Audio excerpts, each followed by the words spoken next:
This is Bob Dolgan. I'm here with Staś Gunkel. Thank you so much for joining me, Staś. It's my pleasure. Happy to talk. Yeah, good to do this again with you after almost a year since we spoke on camera talking about the Kickstarter that I was launching.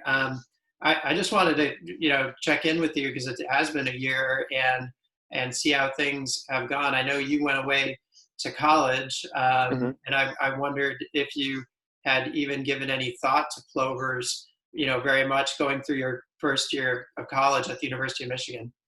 Once the chicks had fledged at the end of last summer, I was pretty keen on seeing if they'd come back the next year. I know a lot of people were also having the same thoughts about it. And then also I ended up changing my major into something more environment-based recently, because I'm doing international studies with the focus on environment. So conservation and, protecting endangered species was kind of came to the forefront of like what I was thinking about. And then suddenly we get sent home for coronavirus, and then what do you know? They're back. That's amazing. And so the experience last year influenced you, or just more your general kind of birding experiences through the years? I've been birding for a while, but never was I like involved with a push to keep endangered species protected, like with last year's plover monitoring. I mean, I was really astounded as to how like wide reaching the volunteering was, and just how many people were showing up to the beach every day to watch last year. And I mean, it's a little bit different this year with social distancing, obviously, but every time I come here, there's dedicated people who've been here for 8-10 hours in the day, just making sure that the birds are all right. And it's pretty awesome. And I kind of want to be a part of that in the future. One of them just flew.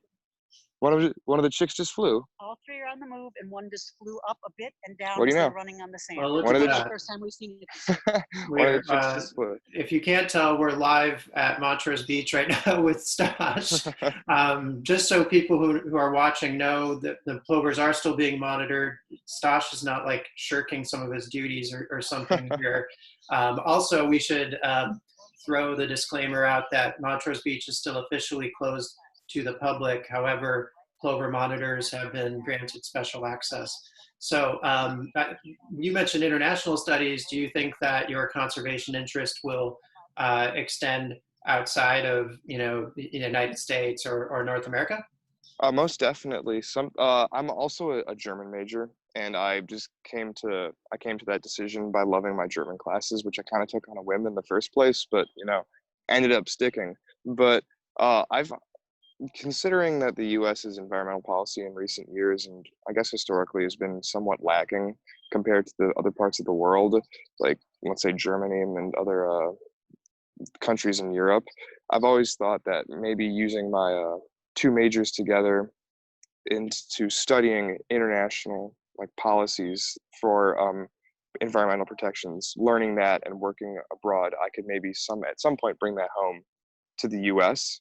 That's kind of my big overarching goal. But most definitely, I'd love to see if I could get some work and some studies and even just more information about policies in other countries throughout, Europe, the rest of the world. Awesome. That's great. Yeah, we could definitely use some more thoughtful policies, given where we've been since 2017 in particular. Where were you when, we were all kind of on pins and needles wondering and waiting, or at least I was, whether Monty and Rose would come back, and would they come back to Montrose Beach, somewhere else, would only one of them come back? Where were you around sort of April and really April of this year? So we were, March 13th, I believe, was when Michigan, like most schools, had to bite the bullet and go, okay, I guess everyone's going home.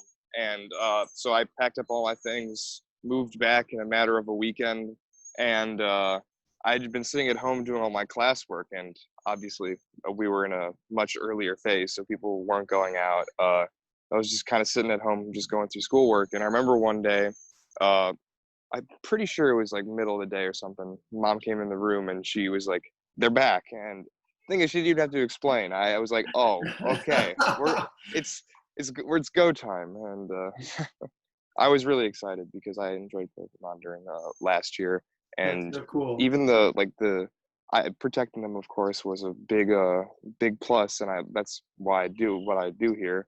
But I also love the cute aspects of seeing the chicks fly for the first time. One of them actually hatched on my birthday last year, which was incredible, and they Oh, hatched a little bit awesome. earlier this year. So Yeah. I didn't get the birthday treat, but I mean, who knows? Maybe they'll fledge at some point on my birthday. That'd be fun. Yeah, yeah, or they could be headed southbound almost by then. Uh, Yeah. but that's great. And you still have plenty of time to plover monitor. Do you have any other responsibilities right now? Well, most of my classes are done. I'm taking a single class right now online because there's really no way to do it in person. But it's really not too much work. We only come out once a week, but that is due mostly to the fact that my band is recording their second album right now, and I'm spending Oh, about okay. 6 hours a day on that. So I have my head just in a laptop working with audio for the whole day. So honestly, this is like a nice refreshing point in my week where I get to come out to the beach and just do something productive. Cool. So are you recording the album remotely and then sort of mixing it together somehow digitally, or? So we were practicing in my garage, from 6 feet apart with the doors open, get the ventilation going, Oh, and good. we're all distanced from seeing other people. So now we've moved to record. This is a dicey phase, if anything, but we're recording in my basement with 2 people at a time. So me and someone else with a mask on, and then another day in the week, another member will come over and record their parts. And it's slow, but it has to do, I guess. So Yeah, that's awesome. Well, I love, I'm meeting so many. I feel like many of the birders I've met through the years always like they have so many cool, interesting interests. So and just awesome. I know you're super skilled. How many instruments do you play? I forget. somewhere around 5. That number is subject to change, hopefully. But yeah, like well 2, but What genres? What genres are you playing? so with my band, it's mostly just straightforward alternative or indie rock. And with other groups, I've played like punk and country as well. And those are Oh, really? two of my loves for music that really don't get as much recognition with my peers today. But I'll find someone every now and then who I can play with who loves a good country shuffle. Oh, nice, nice. Cool. I love the varied genres that you're dabbling in. That's so cool. Often make for the best music and best albums. So how's it today? Is it kind of hot out there? Or are you? This is actually one of the nicer days so far. The last few weeks we were here, it was closer to 90 and just absolute direct sun. And also the spot where they were set up is right now they're set up behind me in the more open dunes area, kind of hanging out by the edge of that in the tall grass. Yeah. But just a few weeks ago, they were past that hill in this Right. super tall grass where monitoring was just a headache. You'd be standing in direct sun looking, you'd see like someone's head move and it'd be like, Right. what? And you didn't know where Monty and Rose was, but thankfully, right after the chicks hatched, they moved them over here. So basically, in the exact same spot we were last year, which I didn't think was going to happen because I know they always scrape different nests. But it is kind of funny that I'm almost in the same exact spot where I was, where the chicks flew last year. So. Yeah. That first sight was so so different and really hard to even see exactly like what was going on over by the nest. But actually then moving over to this floodle in this big open area where they were last year has just made it. It's kind of been fun because it's brought back memories from last year, and it's made it. They've got good places to feed, and we can see them really easily. But it's just it's a different year on so many levels. That's for sure. Yeah, and it's like you said, even with the monitoring, it's a completely different year because last year there's an outreach portion of this, obviously, as you very well know, creating your film. Yeah, for sure. But we'd have people walking by every 5 minutes, and they'd be like, "Oh, are these the birds I've heard about?" And then you give them a little explanation. Then hopefully they'd leave just a little more conscious of the treasures that are inhabiting the city.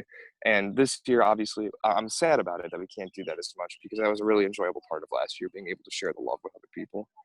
Yeah, for sure. I think I as being one of the maybe storytellers of Monty and Rose, like I always believe that one needs to take the approach of inspiration and positivity, and just it's because it's such a good, great, awesome story and such a happy story. But I would say that there's like just a different tone out there this year. As much as it's been a pleasure to talk to other monitors, like more than 6 feet apart, it's just been very different. And the few members of the public that come by, you can't quite I've almost tried to downplay a little bit the bird's presence, because like you don't want them to start taking pictures and put them on social media and texting, and then all of a sudden like we're told we can't go back out there because we let them, got a bunch of people coming into the park because of us or something. So yeah, I remember like the first 2 weeks of monitoring this year, they were like, "You cannot tell anyone. As far as others are concerned, you are not here." right. So I remember I had to post, because with recording schedules initially, I had to tell them like can't do noon to 2, and they're like, "Why not? That's like perfect timing." I was like, it's Right. just going for a walk. Just going for a walk. Yeah, exactly. So it's, but well, anyway, we're going to share this video publicly, and even though we're acknowledging that we have some access to the beach, but I think at this point that secret has sort of been revealed to some degree. So Yeah, and we are keeping our distance. I'm not wearing a mask, but I have one on me, and I'm standing away from other people. Yeah. Just a disclaimer. Yeah, you only took the mask off because we're recording this. So Exactly. let everybody at home know that we both are advocates for wearing masks and we're following the guidelines. But thank you so much, Stash, and I'll look forward to maybe checking in with you again sometime soon, and just grateful for the support of you and your mom and dad, and supporting the Kickstarter last year. And hopefully when we get to the point of launching a new funding effort this year, I'll be back in touch, and we can talk again. So, Of course, I'm hyped to see what happens with it. all right.